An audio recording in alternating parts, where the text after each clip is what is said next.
ভেঙে গেল Bangladesh cricket board বিসিবির কমিটি। নতুন করে আলোচনার কেন্দ্রে সাবেক অধিনায়ক তামিম ইকবাল। তাকে প্রধান করে ১১ সদস্যের অ্যাডহক কমিটি করা হয়েছে। এই কমিটির সদস্যদের মধ্যে কয়েকজন প্রভাবশালী রাজনৈতিক পরিবারের সঙ্গে যুক্ত আর ৫ জনের বাড়ি চট্টগ্রামে।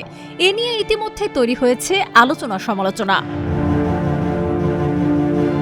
বোর্ড ভেঙে যাওয়ায় আমিনুল ইসলাম বুলবুল আর বিসিবি সভাপতি নেই।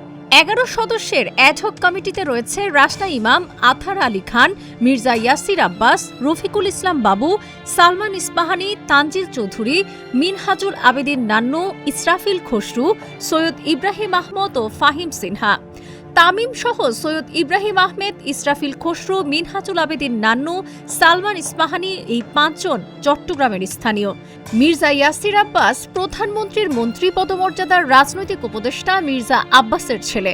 সৈয়দ ইব্রাহিম আহমদ স্বরাষ্ট্রমন্ত্রী সালাউদ্দিন আহমেদের ছেলে এবং ইসরাফিল খসরু অর্থ ও পরিকল্পনা মন্ত্রী আমির খসরুর ছেলে। তাছাড়া রাসনা ইমাম প্রাথমিক ও গণশিক্ষা প্রতিমন্ত্রী ববি হাজ্জাজের স্ত্রী।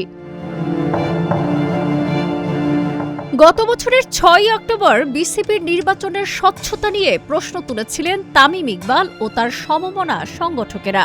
তারা বিষয়টি নিয়ে জাতীয় ক্রীড়া পরিষদে অভিযোগও করেছিলেন। অনিয়ম, কারসাজি ও ক্ষমতার অপব্যবহারের স্বাধীন তদন্তে ৫ সদস্যের কমিটি গঠন করেছিল জাতীয় ক্রীড়া পরিষদ এনএসসি। পরশু এনএসসি তদন্ত প্রতিবেদন জমা দেয়। প্রতিবেদন দেওয়ার ২ দিনের মাথায় ভেঙে গেল বোর্ড। এখন গঠিত ১১ সদস্যের অ্যাডহক কমিটির সভাপতি তামিম ইকবাল।